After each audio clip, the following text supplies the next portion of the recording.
हरे कृष्ण सर्वांना.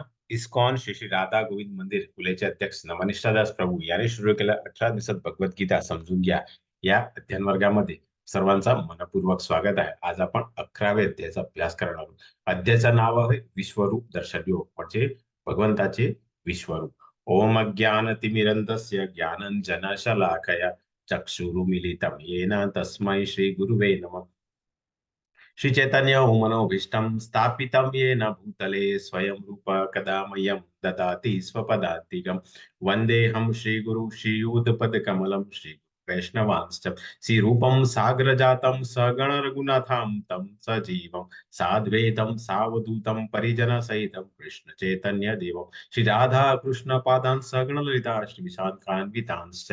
हे कृष्ण करुणा सिंधु दीनबंधु जगतपते गोपीश गोपिका कांत राधा कांत नमोस्तुते. तप्त कांचन गौरांगी राधे वृंदावनेश्वरी कृष्ण भानु सुते देवी प्रणमामि हरिप्रिय.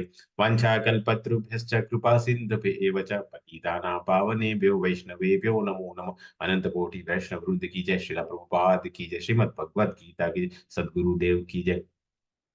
नमो विष्णुपदाय कृष्णपृष्ठाय भूतले श्रीमते जया पताका स्वामी इति नामी. नमाचार्य पदाय निताय कृपा प्रदाय ते गौर कथा दामोदाय नगग्राम तारिण. नमो विष्णुपदाय कृष्णपृष्ठाय भूतले श्रीमते भक्ति वेदांत स्वामी इति नामी. नमस्ते सरस्वती देवी गौरवाणी प्रचारिणी निर्विशेषा शून्यवादी पाश्चात्य देश तारिणी. जय श्री कृष्ण चैतन्य प्रभु नित्यानंद श्री अद्वैता गदाधरा श्रीवासादि गौर भक्त वृंद. हरे कृष्णा कृष्णा कृष्णा हरे हरे, हरे राम राम राम हरे हरे. हरे कृष्ण सर्वांना पुन्हा एकदा स्वागत आहे आजच्या 11व्या अध्यायाचा या स्वर्गामध्ये. इस्कॉन श्री श्री राधा गोविंद फुले मंगळुरूचे हे आचार्य श्री श्री राधा गोविंद यांचा आशीर्वाद घेऊन आजचा अध्ययन वर्ग सुरू करतो. श्रीला प्रभुपाद इस्कॉनचे संस्थापकाचार्य यांनी साष्टांग दंडवत प्रणाम करून त्यांचा आशीर्वाद घेतो. नमस्कार प्रभू ज्याने या अध्ययन वर्ग सुरू केला यांनी साष्टांग दंडवत प्रणाम करून त्यांचा आशीर्वाद घेतो. गुरु महाराज जयपताका स्वामी महाराज यांनाही साष्टांग दंडवत प्रणाम करून आशीर्वाद घेतो. अनेक कृष्ण भक्त आहेत ज्यांनी वेगवेगळ्या सेवा करतात, त्यांना माझा सादर नमस्कार. मराठीमध्ये ज्यांनी मला पुढाकार दिला अशा कुमुद माताजी, मनीषा माताजी, अन्वया माताजी, पूजा माताजी, ललिता माताजी आणि मुग्धा माताजींनाही माझा सादर नमस्कार. तर आता 11व्या अध्यायाची सुरुवात अर्जुनाच्या प्रश्नाने.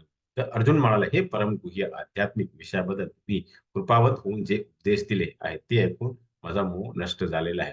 तर आता गेल्या 9 अध्यायापासून भगवानांनी अर्जुनाला वेगवेगळ्या विषयावरती भगवंताने त्यांना ज्ञान दिलं आहे. आणि 9व्या अध्याय तो परमगुह्य ज्ञान, म्हणजे तो ज्ञान जे फक्त जे राजर्षी लोक आहेत त्यांना हे ज्ञान दिले जाते. कारण राजांना राज्य करायचे, प्रजाच्या कल्याणासाठी, प्रजाच्या हितासाठी जे काय निर्णय घ्यायचे असते त्याच्यासाठी ते परमगुह्य ज्ञान होतं. आणि नंतर भगवंताने आपलं ऐश्वर्य दाखवलं होतं गेल्या अध्यायामध्ये. तर आता भगवंतानी परमगुह्य आणि आध्यात्मिक विषयाबद्दल जे ज्ञान दिलं ते घेऊन आता अर्जुनाची जो मोह होता तो नष्ट झाला, असा या श्लोकाद्वारा अर्जुनाने भगवंताला सांगितलं. आता पुढे पुढे अर्जुन म्हणते, हे कमल नयना, जीवांच्या उत्पत्ती आणि लयबद्दल मी तुमच्याकडून सविस्तरपणे ऐकले आहे आणि मला तुमच्या अगाध अव्ययी आत्म्याची अनुभूती झाली. म्हणून आता अर्जुनाला कळलं की भगवंत अनंत आहे असं. अ, अ, अवतीर्ण होते म्हणजे अव्ययी आहे आणि महात्म्याची अनुभूती झाली. कारण भगवान तर इथे अवतीर्ण झाले, ते जन्माला आले नाही. आणि जीवांची उत्पत्ती आणि लयाबद्दल तुमच्याकडून सविस्तर ऐकले. तर लय आणि उत्पत्ती कशी होते, तर अ, आपण अभ्यास केला होता की जेव्हा आपण ब्रह्माजीचं आपण जीवन काळ घेतलं होतं, नंतर आपण महाविष्णू, नंतर त्याला करोडदक्ष विष्णू म्हणतो, गर्भोदक्ष विष्णू आणि शिरोदक्ष विष्णू, हे 3 वेगवेगळ्या आपण विष्णूचा आपण अभ्यास केला होता.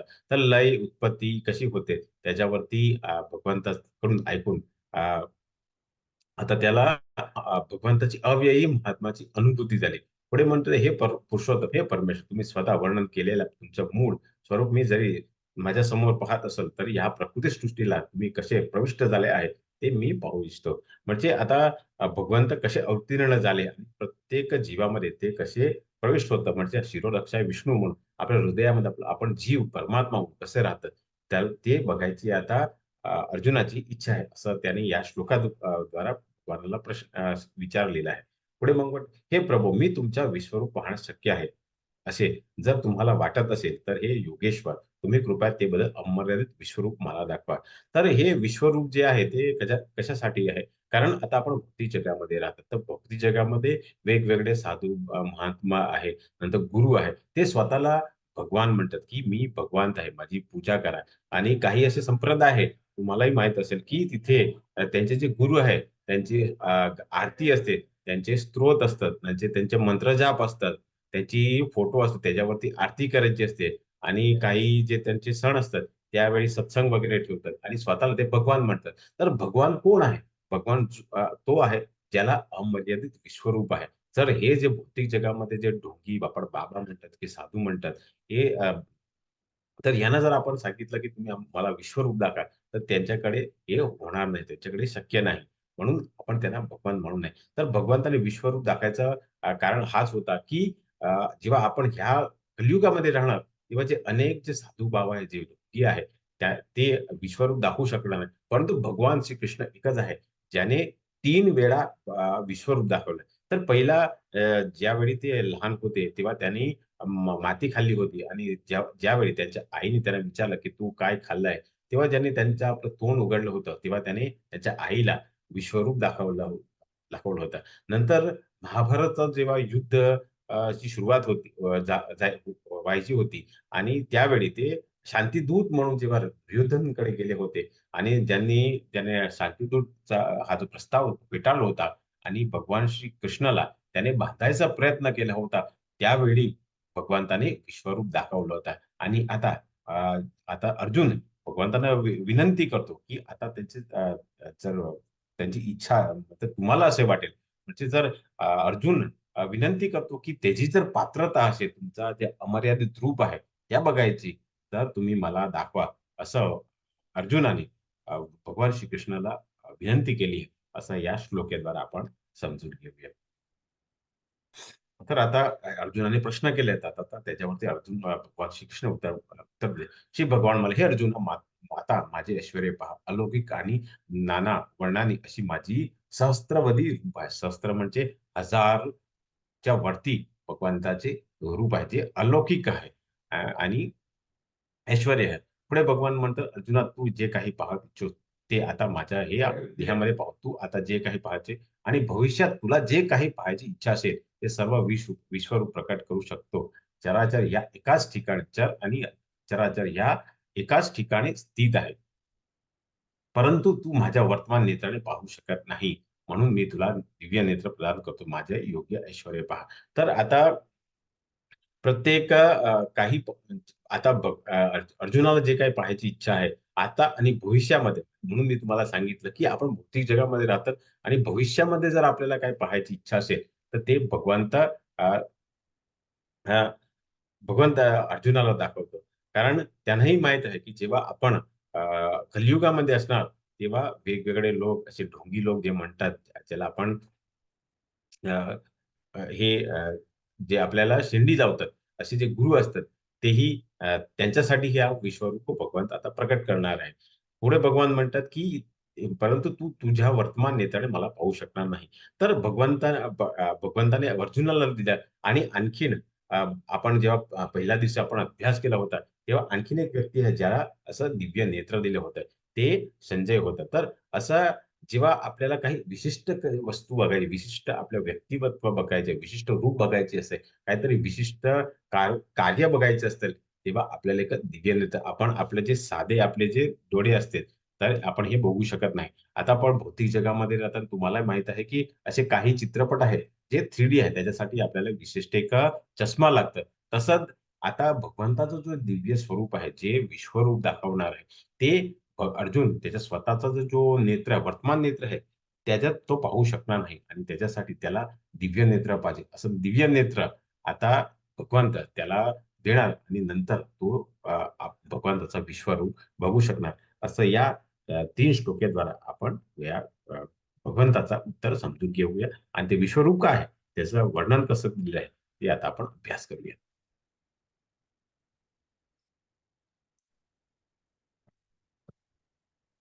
तर संजय म्हणाले, हे राजा, या प्रकारे बोलून महायोगेश्वर पुरुषोत्तम भगवंताने अर्जुनला आपला विश्वरूप दाखवलं. तर इथे तुम्ही भगवान धृतराष्ट्र आणि संजय जे हस्तिनापूरमध्ये बसलेले आहे, तर त्यांनी आता आपल्या राजाला संजयने सांगितलं की असं बोलून भगवंताने आपलं विश्वरूप दाखवलं. तर तुम्ही पाठीमागे बघू शकता, तर त्यांचं जे विश्वरूप आहे ते दाखवलंय. आता त्याचं वर्णन पुढे करतात. तर अर्जुनाने या विश्वरूपात तुम्ही चित्रामध्येही बघू शकतात की असंख्य मुख म्हणजे सहस्त्रविधित मुख आहे, असंख्य नेत्र आहे, असंख्य अद्भुत दृश्य पाहिले. हे रूप अनेक अलौकिक अलंकार म्हणजे भगवंताच्या जे प्रत्येक गडामध्ये वेगवेगळे हार आहे, त्यांच्या मुकट आहे, हे वेगवेगळ्या अलंकाराने विभूषित झाले. अनेक दिव्य शस्त्र सज्ज आहे, म्हणजे प्रत्येक हातामध्ये भगवंताचा वेगवेगळे शस्त्र धारण केले. या विश्वरूपावर अनेक दिव्य वस्त्रे आणि माळा धारण केली.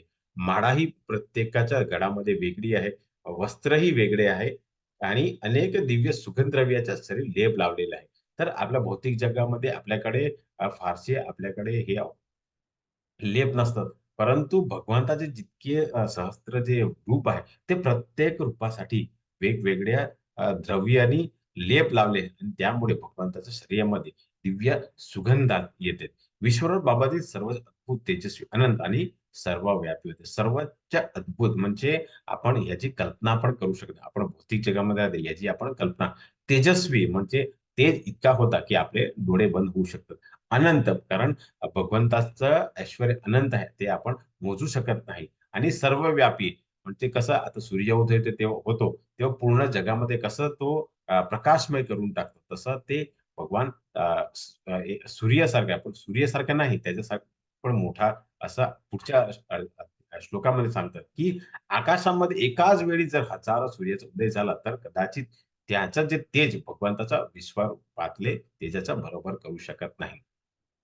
तर आपण आता तर आपला थंडीचा सीझन आहे. म्हणून आपण हे जे सूर्याचा जो तेज आहे, ते आपण सहन करू शकतात. परंतु मे महिन्यामध्ये जेव्हा गरमी असते 40, 45, 48 पर्यंत डिग्री असते, तर आपण दुपारी आपण सूर्य बघू शकतात का?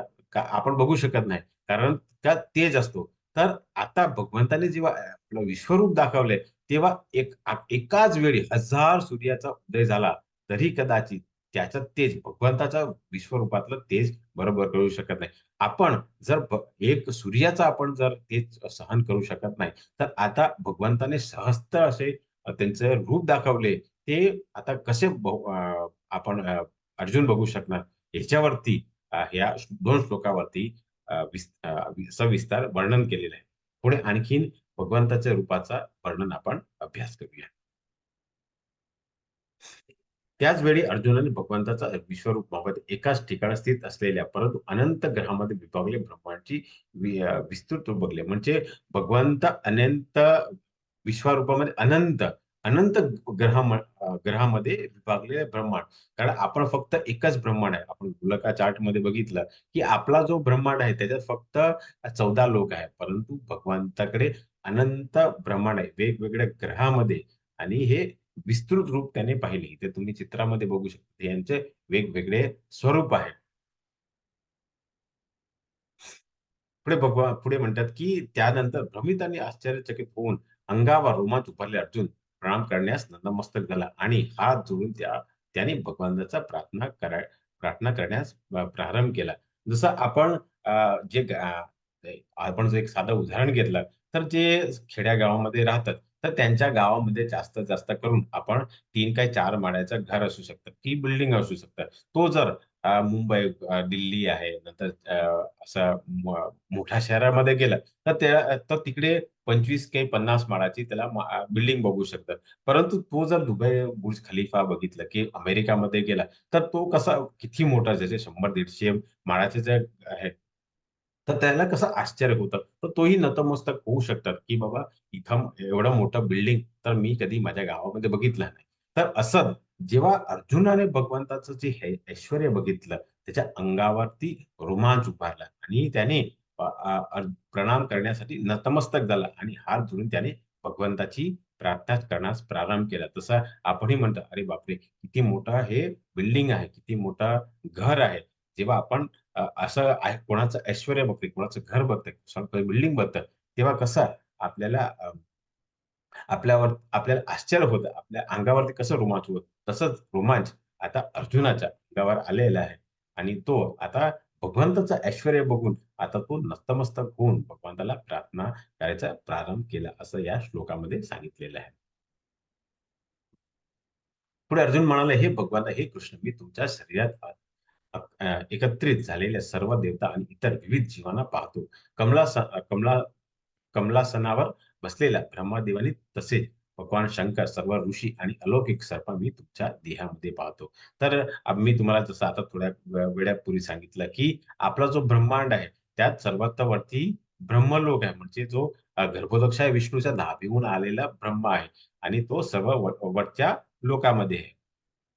तर इथे अर्जुन त्याचं वर्णन करतात, की मी तुमच्या शरीरात एकत्र झालेल्या सर्व देवता आणि इतर विविध जीव म्हणजे जे काही विस्तरण आपण वेगवेगळ्या देवांचं बघतो आहे, ते सर्व तिथे एकत्र झाले आणि पुढे म्हणतात, की कमलासनावर बसलेल्या ब्रह्मदेवाने तसेच भगवान शंकर.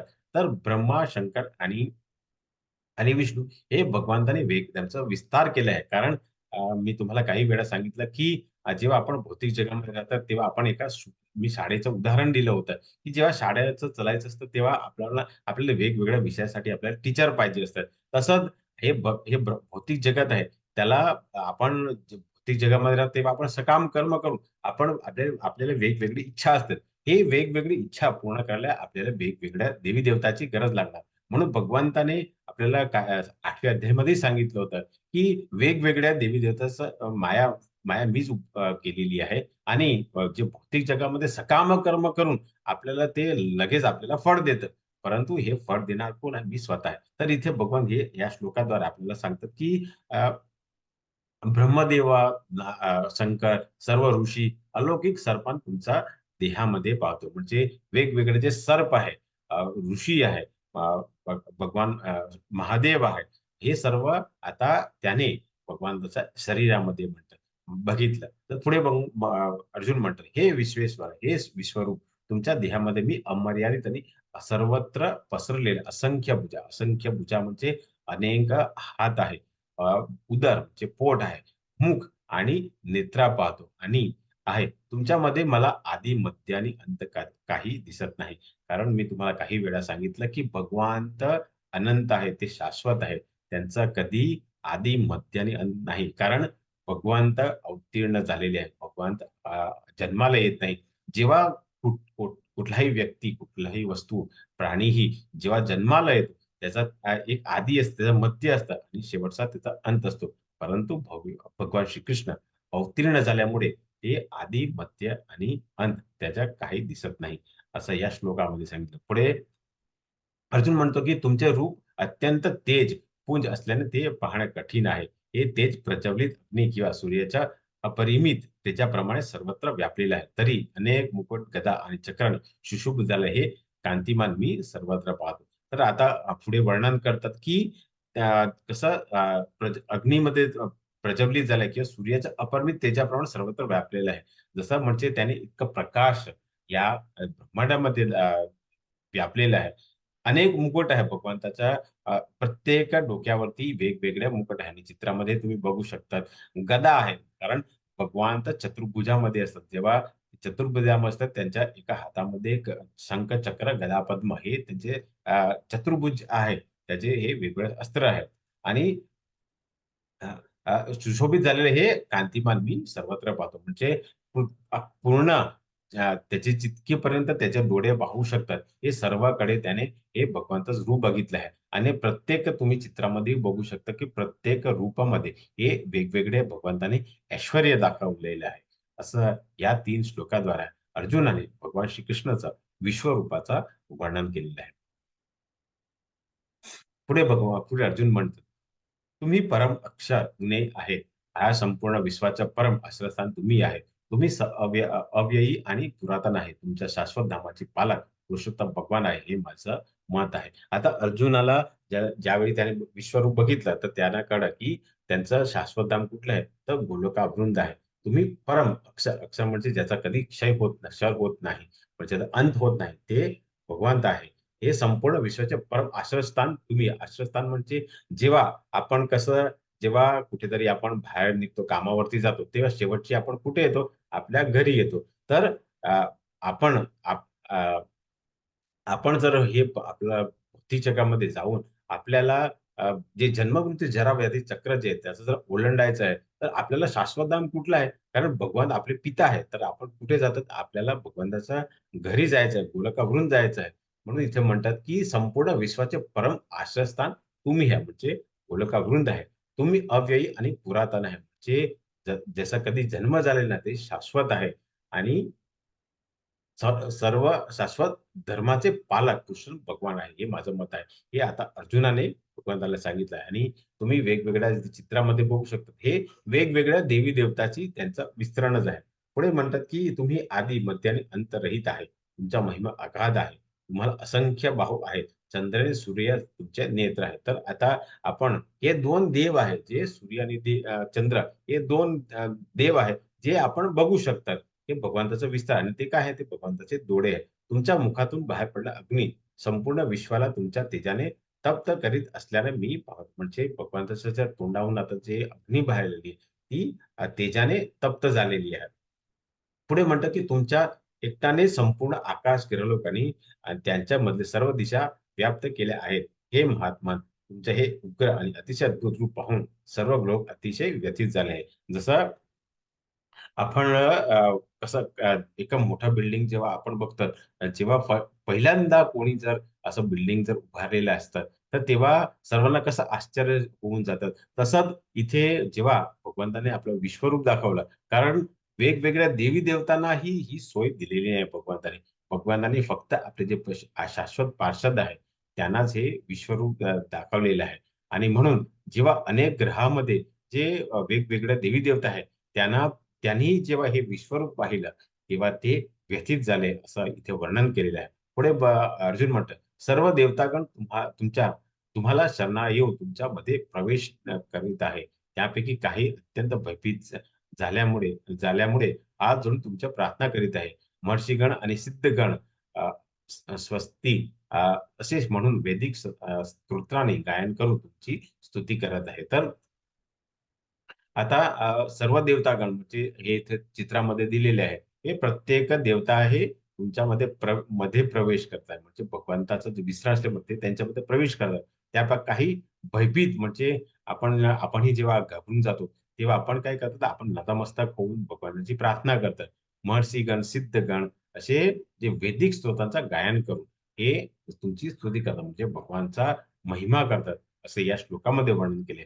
पुढे अर्जुन म्हणतात, की रुद्रगण आहे, आदित्यगण आहे, असुगण आहे, साध्यगण आहे, विश्वदेव आहे, अश्विनी कुमार, मरुद गण, पितृगण, गंधर्व, यशगण, असुर आणि सिद्ध देवता विस्मित होऊन तुम्हाला पाहत आहे. कारण असं विश्वरूप त्यांनी कधी हे लोकांनी बघितलं नाही. जेव्हा भगवंताने हे आपलं विश्वरूप दाखितलं, तेव्हा ते विस्मित होऊन आता त्यांना बघतात, असं या श्लोकामध्ये वर्णन केलेलं आहे. पुढे अर्जुन म्हणते, हे महाबाहू देवतासहित सर्व लोक तुमचे अनेक नेत्र, मुख, भुजा, जांग, पाय, उदरे आणि अनेक अक्राळ, विक्राळ दाढा आणि असणारे महाकाय रूप पाहून अतिशय व्यथित झाले आहे. आणि तुमच्याप्रमाणेच मी सुद्धा त्यांच्याप्रमाणेच मी सुद्धा व्यथित झालोय. कारण तुम्ही हे चित्रामध्ये बघू शकता. तर भगवंताचे जे अनेक मुख आहे, जांघा आहे, पाय, उदर आहे आणि अक्राळ, विक्राळ. तर हे चित्रामध्ये तुम्ही एक विक्राळ चित्र बघू शकता. अतिशय व्यथित झालेलं आहे. कारण असं जेव्हा आपण चित्र बघतात, तेव्हा आपणही व्यथित होऊ शकतात. आणि जसं वेगवेगळ्या देवी-देवता सहित आता अर्जुनही त्याच्या व्यथित झालाय, असं या श्लोकामध्ये वर्णन केले. पुढे अर्जुन म्हणतात, की "हे सर्वव्यापी विष्णू, अनेक तेजस्वी वर्णाने युक्त तुमची आकाशाही भिडलेले तुमचे आ असलेली मुखे आणि प्रदीप्त विशाल नेत्र असलेले रूप पाहून माझे मन भयाने व्यथित झालेले आहे. त्यामुळे मी धैर्य आणि मानसिक संतुलन राखू शकत नाही." तर जेव्हा आपण घाबरून जातो, तेव्हा काय होतं, तर आपला जो मन आहे, तो व्यतीत होऊन जातो आणि त्यामुळे आपलं मानसिक संतुलन राखू शकत नाही. तसंच जेव्हा अर्जुनाने हे भगवंताचं विश्वरूप बघितलं, तर त्या तोही आता घाबरलेला आहे आणि त्याची मनस्थिती संतुलित राहिली नाही, असे या श्लोकाने त्याने वर्णन केलेले आहे. पुढे म्हणतात की सर्व पक्षीय राजासहित सर्व धृतराष्ट्र, द्रोण, भीम, कर्ण आणि आमच्या पक्षातले मुख्य योद्धा पण तुमच्या मुखात प्रविष्ट करीत आहे. काही जण तुमच्या दाढामध्ये अडकून त्यांच्या मस्तकांचा चुराडा झालेला मला दिसत आहे. जसं आपण जेव्हा आपण जेवण करतात, जेवल्यानंतर आपण जेव्हा बडीशेप वगैरे खातात, तसं इथे येथे अ, अ, अर्जुनाने वर्णन केले की सर्व पक्ष या राजासहित म्हणजे वेगवेगळे जे राजा तिथे युद्ध करायला आलेले आहे, ते धृतराष्ट्रपुत्र भीष्म, द्रोण आणि कर्ण आणि आमच्या पक्षातले मुख्य योद्धा तर काही मुख्य योद्धा होते. त्यांचाही आता भगवानच्या मुखामध्ये प्रविष्ट झालेला आहे. तुम्ही चित्रामध्ये दाखवलेलं आहे. तर हे सर्व त्यांच्या मुखामध्ये प्रविष्ट होतात आणि काही जण तुमच्या दातामध्ये जसं आपण जसं मी तुम्हाला बडीशेपचं उदाहरण दिलं, ते कुठेतरी दातामध्ये कसं अडकून जातं. तसेच एक जे वेगवेगळे जे हे धृतराष्ट्र आहे, भीम आहे, हे कुठेतरी दातामध्ये हे बडीशेप सारखा अडकून गेलेले आहे आणि त्यांचा मस्तकचा चुराडा झालेला आहे, असं अर्जुनाला दिसले आहे. पुढे म्हणतो ज्याप्रमाणे नद्याचे अनेक प्रवाह समुद्रात प्रवेश करतात, त्याचप्रमाणे हे सर्व महान योद्धा प्रज्वलित होऊन तुमच्या मुखामध्ये प्रवेश करतात.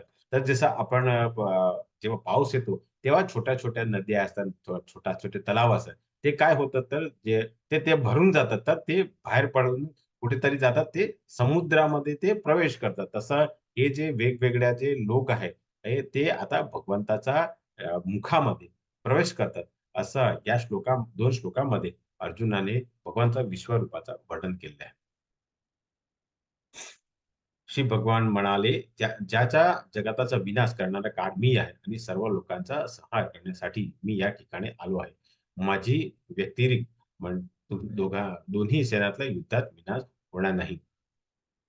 तर आता भगवान तर जसं आपण तो पहिल्या अध्यायामध्ये अभ्यास केला होता, की 4 गोष्टीवरती आपण अभ्यास करतो भगवद्गीतामध्ये. म्हणजे पहिला ईश्वर, प्रकृती, जीव, काळ आणि कर्म. तर आता काळ म्हणजे आपला वेळ आणि आपले मृत्यू याला भगवंतच आहे. काळ कोण आहे? भगवंत आहे. तर इथे भगवान म्हणतात, की जगाचे विनाश करणारा काळ मीच आहे. तसं सर्वांचा तो भगवान विनाश करतो. कारण भगवंताला आपण दुसऱ्या, तिसऱ्या अध्यायामध्ये अभ्यास केला होता, की भगवंताला जेव्हा धर्माची स्थापना करायची आहे, तेव्हा ते वेगवेगळ्या रूपाने ते अवतीर्ण होऊन काळ म्हणून त्यांचा वध करतात. आणि ह्या ठिकाणी या कलियुगा द्वापर युगामध्येही ते अवतीर्ण झाले कारण त्यांना धर्माची स्थापना करायची आहे. आणि ते फक्त जे म्हटलं पांडव आहे, त्यांच्या व्यतिरिक्त आणि कोणालाही ते सोडणार, ते सर्वांचा ते भगवंत वध करणार आहे. असा या श्लोकेद्वारा भगवंत अर्जुनला सांगतात. पुढे म्हणतात, की म्हणून उठ, युद्धास तयार हो आणि यश प्राप्ती कर. शत्रूवर विजय मिळव आणि समुद्र अ, समुद्र राज्याचा भोग घे. माझ्या योजनेनुसार त्याच्या पूर्वीच मृत्यू झाला आहे आणि ही सर्व सव्यसाची युद्धामध्ये तू केवळ निमित्त मात्र होऊ शकतात. तर या श्लोकामध्ये भगवंत सांगितलं, की जसं भगवंताने गेल्या श्लोकामध्ये वर्णन केलं, की ते काळ आहे आणि त्याने पहिले त्या लोकांना मारलं. पण फक्त त्यांनी आता निमित्त करायचा प्रयत्न केला अर्जुनाला. तर आणि म्हणून भगवान म्हणतात, की तू आता म्हणून उठ, युद्धास तयार हो आणि यश प्राप्ती कर. यश प्राप्ती करते काय होणार? तो चक्रवर्ती सम्राट म्हणून राजा होणार आहे. आणि हे सर्व काय तर भगवंतानी माझी योजनेनुसार पूर्वीच मृत्यू झालेला आहे. आणि सव्यसाची म्हणजे जो मनुष्य आपल्या दोन्ही हातामध्ये धनुष्यबाण चालवू शकतो त्याला सव्यसाची आहे. आणि तुम्ही माहीत असेल की सव्यसाची जे नाव आहे ते जास्त करून तुम्हाला बंगाळामध्ये काही लोकांचे नाव असतात. तर युद्धामध्ये तू केवळ निमित्त मात्र होऊ शकतात. तर इथे उदाहरण एका सुरीचं दिलेलं आहे. तर जेव्हा हे सुरीचे 2 काम असतात. तर जर तुम्ही चांगला अभ्यास केला, सायन्समध्ये अभ्यास केला आणि तुम्ही जर डॉक्टर झाले, तर तुम्ही काय करणार? हे सुरीहून तुम्ही अ, अ, उपचार करणार. काही लोकांचं ऑपरेशन करणार. काही त्यांचे जे अवयव असतात, ज्याचं घाण झालेलं आहे, त्याचं बाहेर काढून, ते अवयव बाहेर काढून त्याला तुम्ही नवं नवं जिवंत करू शकता. त्यांना चांगलं असं जीवन देऊ शकतात. परंतु हेच सुरी जर तुमच्याकडे ज्ञान नसेल, तर तुम्ही काय करणार? एका गुंड्यासारख्या कोणाचा गळा कापून त्यांची हत्या करणार. तर चाकू तो तेज आहे. परंतु ते निमित्त त्याचे वेगवेगळे असतात. असं या श्लोकामध्ये आणि या चित्रामध्ये आपण समजून घेऊया. तर प्रत्येक गोष्टीची प्रत्येक वस्तूची दोन गोष्ट आहे, एक चांगली आणि वाईट. पण तुम्ही कुठल्या निमित्ताने ते बघतात त्याच्यावरती तुमचं हे कर्म असतं असं आपण समजून घेऊया.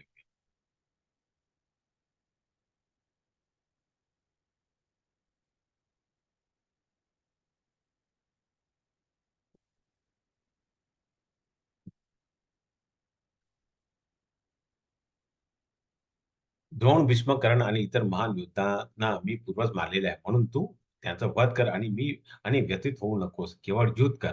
यामुळे युद्धास तू शत्रूवर विजय प्राप्त करशील.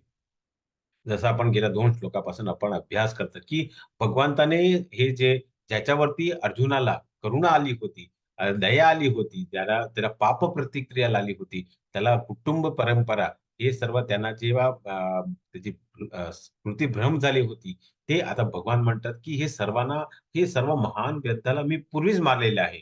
म्हणून तू त्यांचा वध कर आणि व्यथित होऊच नकोस. कारण जेव्हा आपण भगवंताचा विष्णूचा प्रित्यार्पण आपण भगवंताची योजनामध्ये जे काही कर्म करतात, तेव्हा आपण कर्माबद्धातून मानलेलं जात नाही. कारण आपण जेव्हा भगवंताला अ, अ, प्रसन्न भगवंताला प्रसन्न करायला जे काही कर्म करतात, तेव्हा आपण कर्मबंधातून बांधलेले जात नाही. म्हणून भगवान म्हणतात, की "तू व्यथित होऊ नकोस, केवळ युद्ध कर आणि यामुळे युद्धामध्ये तू शत्रूवर विजय प्राप्त करू शकतील." कारण भगवंत आता धर्माची स्थापना करायला इथे आले आहे. असं या श्लोकाद्वारे अर्जुनाला भगवंताने युद्ध करायला तयार हो असं सांगायचा प्रयत्न केलेला आहे.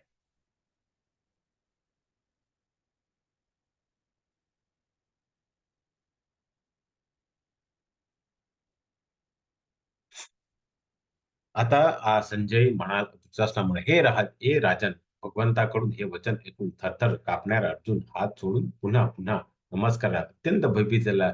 अर्जुन सद्दित स्वरात भगवान श्री कृष्ण असे म्हणाले.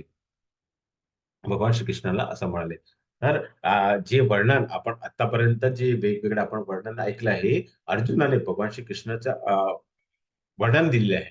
आता हे वर्णन ऐकून आता संजय आपले राजा धृतराष्ट्राला सांगतो, की भगवंताकडून हे वचन ऐकून थरथर कापणारा अर्जुन हात जोडून पुन्हा पुन्हा नमस्कार केलाय. पुढे म्हणतात, की अर्जुन म्हणाला, "हे ऋषिकेशा." ऋषिकेशा म्हणजे जो इंद्रियाचा स्वामी आहे, ज्याने इंद्रियावरती नियंत्रण केलेलं आहे, त्याला ऋषिकेश म्हणतात. तुमच्या नामस्मरण संपूर्ण जगात हर्षोल्लास होतो आणि सर्व लोक तुमच्यावर अनुरूप होतात. सिद्ध पुरुष जर तुम्हाला नमस्कार करत असेल, तरी राक्षस भयभीत होऊन इतस्त पडत आहे. हे सर्व योग्यच घडत आहे. म्हणजे आपण जेव्हा भगवंताला बघतो, तेव्हा आपण हर्ष उल्हास आहे. जसं आपण मंदिरामध्ये जातात, जेव्हा आपण भगवंताचा आर्चविग्रह बघतो, जेव्हा एकदम सुंदर मोहक असतात, तेव्हा आपण उभं हर्षाहुलास होऊन जातात. आणि काही जेव्हा आपण राक्षस आहे, काय आपण भौतिक जगामध्ये गुंड्या वगैरे लोक असतात, तर तेव्हा आपण जेव्हा चाकू वगैरे बघतो, त्यांच्याकडे जे काही अस्त्र असतात, तेव्हा आपण कसं भयभीत होऊन जातात. तसं जे असुर लोक आहेत, ते इथे त्या भगवंताला बघून भयभीत जाऊन तिकडून पळून गेले आहे, असं अर्जुनाने वर्णन केले. पुढे अर्जुन म्हणते, "हे महात्मना, ब्रह्मदेवापेक्षा श्रेष्ठ असे आदिसृष्टी करते तुम्ही आहात. तर मग त्याने तुम्हाला का बरे आदरपूर्वक नमस्कार करू नये? हे अनंता, हे देवादिदेव, हे जगन्निवास, या भौतिक सृष्टी पलीकडे असणार तुम्ही परम अविनाशी सर्व कारणाचे कारण आहे." तर आता अर्जुन पुढे आणखी भगवंताचं वर्णन करतं, की भौतिक सृष्टी म्हणजे ज्यामध्ये आपण राहतो, त्यांच्या पलीकडे असं तुमचं परम अविनाशी सर्व कारणाचे कारण आहे. म्हणजे ते आपण पहिला जे आपण विस्तरण बघितलं होतं, ते त्याला आपण कारणोदक्ष म्हणजे कुठल्या वस्तूवरती करायचं असेल, तर त्याला एक कारण आहे. म्हणून भगवान कारणोदक्षा विष्णू आहे आणि भौतिक सृष्टीची जेव्हा निर्मिती झाली, तर ती कारणोदक्षा विष्णूमुळे झाली. म्हणजे ह्या श्लोकाद्वारे अर्जुन आपल्याला हेच सांगायचा प्रयत्न करतात, की जेव्हा भौतिक सृष्टीची निर्मिती होते, तेव्हा कारणोदक्ष आहे म्हणजे कोण आहे ते भगवानचं एक विस्तरणच आहे, असं इथे या श्लोकामध्ये सांगितलं. पुढे अर्जुन म्हणतात, "तुम्ही आदी पुरुष भगवान, पुरातन आणि अव्यक्त प्राकृतिक जगाचे एकमेव आश्रयस्थान आहे. तुम्ही सर्वज्ञ आहेत आणि जे गुणे आहेत, ते सर्व तुमच्यात आहे. तुम्ही त्रिगुणातले असे परमपूज्य आश्रयस्थान हे अनंत रूपात तुमच्या ही सारी भौतिक सृष्टी व्यापलेली आहे." तर आता अर्जुनाला कळत त्याने प्रश्न केला की तुम्ही आता भौतिकसृष्टीमध्ये कसे प्रविष्ट होते, त्याचा प्रश्न होता. त्यावरती आता या श्लोकाद्वारा भगवंत अर्जुनाने त्याचं वर्णन दिले आहे की तुम्ही आधी परपुरुष भगवान पुरातन म्हणजे सगळ्यांत जुने ते आहे. या व्यक्तिगत प्राकृतिक जगाचे एकमेव आश्रयस्थान आहे. म्हणजे आपले आपण त्यांचं मुलं असल्यामुळे आपण आपले कसे आई वडील आपले आश्रयस्थान असते, तसेच भगवान आपले आपले बीजप्रदा असल्यामुळे ते आपले आश्रयस्थान आहे. तुम्ही सर्वज्ञ आहेत आणि जे जे ज्ञेय म्हणजे आपले जे ध्येय असतं, आपल्या जीवनाचा ध्येय कुठला आहे? तर आपल्याला गोलकावृंद जायचं आहे. तर ते ज्ञेय आहे. ते सर्व तुम्हीच आहेत. कोण आहे? भगवंत आहे. ती तुम्ही त्रिगुणातली म्हणजे आपण आपण सत्व, रज आणि तमोगुणामध्ये असतात. तर भगवंत काय आहे? तर भगवंत त्या गुणातीत अवस्थामध्ये असतं. म्हणजे भगवंताला कुठलाही जे गुण आहे, ते बांधू शकत नाही. असे परमपूज्य आश्रताने हे अनंत रूपामध्ये आता त्याने भगवंताचं जे वेगवेगळे रूप बघितले आहे, ते तुम्ही तुमची सारी भौतिक सृष्टीमध्ये व्यापलेले आहे. असं या श्लोकामध्ये भगवंताचं जो अनंत रूप बघून आता अर्जुनाने त्याचा इथे वर्णन केलेलं आहे. पुढे अर्जुन म्हणतात, "मी तुम्हाला तुमच्या महिमा न जाणता माझे मित्र म्हणून हे कृष्ण, हे यादव, हे मित्र असे अनादराने संबोधलेले आहे." तर जोपर्यंत भगवंताने आता 11व्या अध्यायामध्ये भगवंताने आपलं वर्णन केले आहे आणि त्यापूर्वी ते दोघे आत्या मामाचे भाऊ होते. तर त्यावेळी अर्जुनाने त्यांना एक मित्र, सखा आणि हे यादव, हे कृष्ण असे काही वेळा त्यांनी अनादराने भगवंतांना संबोधलेले आहे. प्रेमा पुढे अर्जुन म्हणतो, की प्रेमाने किंवा प्रमादाने मी जे काही केलं असेल त्याबद्दल मला क्षमा कर. कारण आपण जेव्हा आपल्याला आपल्याला आपण कोणाला भेटतात, आपल्याला त्यांचं जेव्हा ऐश्वर्य माहीत नाही, तेव्हा आपण त्यांना कुठल्याही नावाने आपण हाक मारतो. तसं अर्जुनाला जोपर्यंत त्याचं माहीत नव्हतं, की भगवंताचं विश्वरूप काय आहे, अ, भगवंताने दाखवलं. नंतर त्यांना कळलं, की भगवान हे त्याचा फक्त मित्र की सखा नाही, ते त्याचे भाव नाही, तर ते अ, अ, अनंत रूप असे भगवंत आहेत. म्हणून त्याने आता भगवंताकडे क्षमा मागलेली आहे.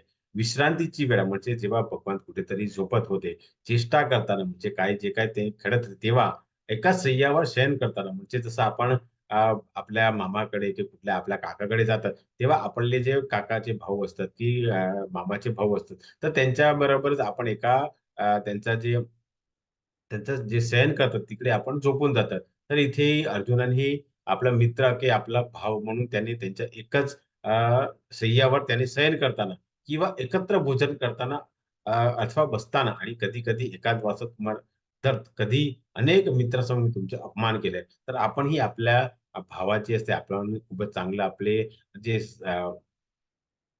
संबंध असल्यामुळे आपण वेगवेगळ्या आपल्या नातेवाईकांची आपण अपमान शब्द बोलतात. असंही अर्जुनाने काही वेळा भगवान श्रीकृष्ण बरोबर केला होता. म्हणून हे अच्युत माझ्या त्या सर्व अपराधाबद्दल क्षमा करा. म्हणून आता अर्जुन आता पुढे जोपर्यंत भगवान विश्वरूप दाखवला तोपर्यंत अर्जुनाने भगवंताशी अनेक वेगवेगळ्या अपराध केला होता. त्याच्याबद्दल आता त्याने भगवंताची क्षमा मागलेली ते चित्रामध्ये आपण बघू शकतात. पुढे अर्जुन म्हणतात, "पूर्वी मी कधी नाही पाहिलेलं विश्वरूप पाहिल्यानंतर आनंदित झालो आहे. परंतु त्याचबरोबर भयाने माझे मन व्याकुळ झालेले आहे. म्हणून हे देवाधिदेव, हे जगन्निवास, कृपया माझ्या प्रसन्न व्हा आणि तुम्ही पुरुषोत्तम भगवान रूपात प्रकट करा." तर आता विश्वरूप बघितलं तर आपण किती वेळा आपण ते बघू शकतात. म्हणून आता विश्वरूप पाहून आता अर्जुन भयभीत झालाय, त्या व्याकुळ झालेले आहे. म्हणून आता तो भगवंताला विनंती करतोस, की तुम्ही पुरुषोत्तम भगवान मध्ये प्रकट करा. तर भगवंताचं हे पुरुषोत्तम रूप कुठलं आहे? तर चतुर्भुज. तुम्ही चित्रामध्ये बघू शकता, की हे चतुर्भुजामध्ये काय असतं? शंख, चक्र, प अ, ग पदा अ, पद गदा, पद्म. शंख म्हणजे तुमच्या डाव्या हातामध्ये शंख आहे. चक्र हे सुदर्शन चक्र त्याच्या उजव्या हातात. गदा हे डाव्या हातामध्ये आहे आणि पद्म म्हणजे एका कमळाचा फूल त्याला पद्म म्हणजे शंखचक्र गदापद्म. तर हे भगवंताचा जे स्वरूप आहे चतुर्भुज त्याचा हे इथे चित्र दिले आहे. तर पुढे श्री भगवान म्हणाले, "हे अर्जुन, मी तुझ्यावर प्रसन्न होऊन माझ्या अंतरंग शक्तीद्वारे या प्राकृतिक जगात हे परमश्रेष्ठ रूपाला तुला दाखवलं.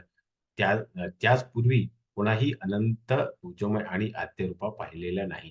कारण भगवंताने भौतिक जगामध्ये आणखीन कोणाला दाखवलं नव्हतं. फक्त अर्जुनाने ज्यावेळी विनंती केली, त्यावेळी दाखवलं, असं या श्लोकामध्ये भगवान सांगितलं. "हे कुरु प्रवीर, तुझ्यापूर्वी माझे हे विश्व कोणताही पहिला नव्हते. कारण वेद्याने, यज्ञाने, दानाने, पुण्यकर्माने किंवा उग्र तपाने करण्यात मला विराट स्वरूपात या भौतिक जगामध्ये पाहणं शक्य नाही." तर कितीही आपण वेदाचा अभ्यास केला, कितीही आपण दान केलं, यज्ञ केलं, पुण्यकर्म केलं, उग्र तप केलं, तरी आपण भगवंताचं जे विश्वरूप आहे, ते बघू शकत नाही. पुढे म्हणतात, "माझे हे भयंकर रूप पाहून तू व्यथित आणि भ्रमित झाला आहे. आता हे रूप मी समाप्त करतो. हे मदभक्ता, सर्व क्लेशातून मुक्त हो. तुझे जे रूप पाहण्याची इच्छा आहे, ते रूप मी आता शांत चित्ताने पाहू शकतो." तर जेव्हा विश्वरूपाचा पाहून जो भयभीत झाला होता आणि व्यथित आणि भ्रमित झाला होता, म्हणून आता भगवंताने आपला जो विश्वरूप आहे, तो समाप्त केला आहे आणि आता भगवंत त्याला पहिला ते चतुर्भुज स्वरूपामध्ये ते प्रकट झालेले आहे आणि आपण चित्रामध्ये बघू शकतात आणि नंतर नंतर भगवंत द्विभुज श्याम सुंदर मुरली मनोहर असं रूपामध्ये आहे. असं वर्णन संजयाने आपल्या धृतराष्ट्राला केलं, की भगवान श्रीकृष्णाने याप्रमाणे बोलून अर्जुनाला आपले मूळ चतुर्भुज रूप म्हणजे जसं आपण गेल्या चित्रामध्ये बघू शकतो. शंख, चक्र, गदा, पद्म आणि शेवटची द्विभुज रूपात प्रकट केले आणि भयभीत अर्जुनाला धीर झाले. कारण ज्यावेळी आपण मोठं घर मोठं बिल्डिंग बघतात. नंतर हळू जेव्हा कमी होऊन आपण आपल्या ज्या घरामध्ये येतात, तेव्हा आपण कसं धीर होऊन जातात, आपण शांत होऊन जातात. तसंच भगवंताचं विश्वरूपाचं नंतर भगवंताने समाप्त करून ते चतुर्भुजामध्ये आले आणि शेवटचे त्यांचं जो मूळ स्वरूप आहे, ज्याला आपण श्याम सुंदर मुरली मनोहर म्हणतात. त्या रूपामध्ये आल्यावर अर्जुन धीर झाला, असं संजयाने या श्लोकामध्ये आपल्या राजा धृतराष्ट्राला वर्णन केलेलं आहे. अर्जुनाने जेव्हा कृष्णाच्या मूळ रूपात पाहिलं, तेव्हा तो म्हणाला, "हे जनार्दन, हे अतिसुंदर, मी आता शांत चित्त झालो आहे. मी आपल्या पूर्वस्थितीत आलोय." तर अर्जुन जो भयभीत झाला होता, त्याने जेव्हा भगवंताचं द्विभुज स्वरूप बघितलं, तेव्हा ते पूर्वस्थितीत आलो आणि श्री भगवान म्हणाले, "हे अर्जुना, आता तू माझे जे रूप पाहत आहेस, त्याचं दर्शन होणं अतिशय दुष्कर आहे. देवता सुद्धा हे मूर्ती रूप पाहण्याच्या संधी प्राप्त करण्याला नित्य प्रयत्न करतात." कारण ही संधी फक्त अर्जुनाला दिली होती. अनेक देवी-देवता आहेत, ते अनेक प्रयत्न करतात, पण कुठेतरी त्यांना हे संधी प्राप्त होत नाही. असं या श्लोकामध्ये भगवंताने अर्जुनाला सांगितलंय. "हे अर्जुना, मी जसा तुझ्यासमोर उभा आहे, तसेच मला केवळ अनन्य भक्ती योगानेच जाणू शक्य आहे आणि ह्या प्रकारे मला साक्षात पाहता येतो.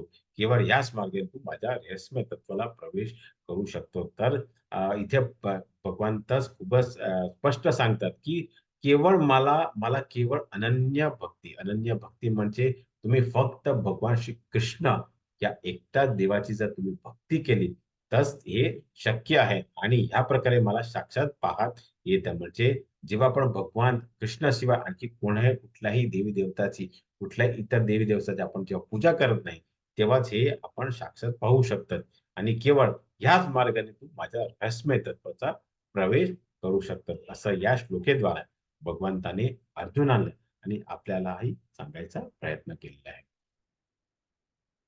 पुढे भगवान म्हणतात, की "हे अर्जुना, मी जसा तुझ्या समोर उभा आहे, तसेच मला केवळ अनन्य भक्तीने जाणे शक्य आहे आणि ह्या प्रकारे मला साक्षात पाहता येतं. केवळ याच मार्गास तू माझ्या रहस्यमय तत्वात प्रवेश करू शकतो." तर आपण पुढेही बघितलं, की भगवंताचं जे मूळ स्वरूप आहे, ज्याने भगवंताने जेव्हा वृंदावनमध्ये जे लीला केली होती, जे श्यामसुंदर मुरली मनोहर आहे, ते फक्त अनन्य भक्तीद्वाराच आपण पाहू शकतात. आणखी कुठलाही मार्ग नाही. असं आपण या श्लोकामध्ये अभ्यास केला होता. आणि हे चित्र आपला श्रीला प्रभुपाद यांना आवडतं भगवंताचा चित्र आहे. म्हणजे आपल्याला जर भगवंताचं बघायचं आहे, तर आपण ही अनन्य भक्ती म्हणून भगवान श्रीकृष्णाची प्रेममय सेवा केली पाहिजे. तेव्हाच आपण त्याच्या रहस्यमय तत्त्वामध्ये आपण प्रवेश करू शकतो. असं या श्लोकेद्वारे आपण समजून घेऊया. पुढे भगवान म्हणतात, "हे अर्जुना, तू सकाम कर्म अंतर्वादाच्या संघातून मुक्त होऊन माझ्या विशुद्ध भक्तीमध्ये संलग्न होतो, जो माझ्या प्रित्यर्थ कर्म करतो, मला आपल्या जीवनात परम लक्ष्य मानतो आणि सर्व प्राणी मात्रांशी मित्रत्व वाटतो, तो निश्चितपणे मला प्राप्त होतो. जसं आपण 8व्या अध्यायामध्ये आपण अजामिलाची आपण कथा घेतली होती. तर तिथेही भगवान त्याने काय केलं, तर अनन्य त्याने काय केलं, फक्त भगवंताचा त्याने आपला सकाम कर्म म्हणजे ज्या कामामुळे आपण कर्मबंधातून बांधले जाते ते सोडून तर्कवादाच्या संघातून मुक्त होऊन माझ्या विशुद्ध भक्ती, विशुद्ध म्हणजे एकदम शुद्ध भक्तीहून संलग्न होतो, जो माझ्या प्रित्यर्थ कर्म करतो. म्हणजे जेव्हा आपण काही वेळा मी तुम्ही सांगितलं, की आपण जेव्हा निष्काम कर्म करतात, जेव्हा आपण जे काही कर्म करतो, जेव्हा फळ आपण भगवंताला अर्पण करतो. जेव्हा आपण कर्म करतो आणि जे काही फळ मिळणार आहे, ते भगवंताला अर्पण करून जेव्हा करतो, निष्काम कर्म करतो, तेव्हा आपण भगवंताला आणि आपण जेव्हा भगवंताला जर आपलं परम लक्ष्य मानतो आणि सर्व प्राणी मात्रामध्ये कारण 84 लक्ष जे योनी आहेत, कुत्रा, मांजर, गाढव आहे, हे सर्व पक्षी आहे, वेगवेगळे पशु-पक्षी आहे. हे सर्व काय आहे? हे सर्वांमध्ये एक जीव आहे आणि आपण जेव्हा हे सर्वांमध्ये जेव्हा आपण भगवान श्रीकृष्णच आहे, त्याच्या जे हृदयामध्ये जीव म्हणून जे राहतात, तेव्हा त्यांना आपण मित्रताने वागतात, तेव्हा निश्चितपणे आपण भगवंताच्या शाश्वतधाम पोहोचू शकतात. कारण प्रत्येक जीवामध्ये भगवंत आहे आणि जेव्हा आपण कुठल्याही जीवाची आपण हत्या करतो, तेव्हा आपण भगवंताचीच हत्या करतात. असं अ, होतं आणि जेव्हा आपण हे सर्व सोडून, जेव्हा आपण निष्काम कर्म करून, जेव्हा आपण भगवंताचं प्रीत्यर्पण जेव्हा करतात, तेव्हा निश्चितपणे आपण भगवंताच्या गोलोकावरात वृंदावन पोहोचू शकतात आणि आपण 8व्या अध्यायामध्ये अजामिलाची ही कथा बघितली होती, की जेव्हा त्याच्या मृत्यूची वेळ आली होती, तेव्हा त्याने फक्त आपले जे लहान जो मुलगा होता नारायणचं नामस्मरण केलं.